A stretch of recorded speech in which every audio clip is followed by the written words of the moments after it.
Hi hello అందరికీ నమస్తే. Welcome back to Devere farms AP. మీరు చూస్తున్నారు కదండి, ఇవాళ అయితే మనం నూజేను కోస్తున్నాము. నూజెన్ అయితే మనది మొత్తం పండిపోయింది. సో చూడొచ్చు, నేను మా బావ, మా అక్క, మా అమ్మ, మా నాన్న మొత్తం 5 అయితే కోస్తున్నాము. కోసినట్టే కుప్ప అయితే పెట్టేస్తున్నాము. ఆల్రెడీ మొత్తం బాగా పండిపోయింది.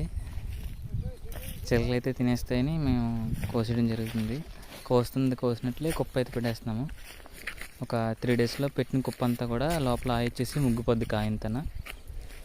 అలా వెంటనే మనము ఒక పరజాయిదని కింద వేసి కుందాలు పెట్టేసి బాగా ఎండబెట్టేస్తాము. ఎండబెట్టిన వెంటనే గింజలన్నీ రాలిపోతాయి. అలా ఒక 3-4 డేస్ చేస్తే మొత్తం గింజలన్నీ వచ్చేస్తాయి. బాగా రావాలని మేము కోరుకుంటున్నాం. అండ్ అలాగే ఈ వీడియోని ఇంకెవరైనా లైక్ చేయకుండా కానీ చూస్తున్నట్లయితే ప్లీజ్ లైక్ చేసి సబ్స్క్రైబ్ చేయండి. ఈ గింజలు దులుపుతుంది కూడా మీకు వీడియో చేసి పెడతాను. ఇక్కడ ఎండ అయితే చాలా దారుణంగా కాస్తుంది. 40 degrees పైనే ఉండొచ్చు.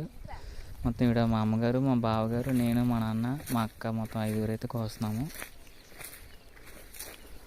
చూడొచ్చండి, ఇది మా వ్యవసాయ రైతుల కష్టాలు. కష్టం అంటే కష్టమే, సుఖం అంటే సుఖమే. ఏది కొనుక్కొని అవసరం లేదు, అన్నీ కూడా మేము పండించుకుంటాం. థ్యాంక్ యూ అండి. Thank you so much.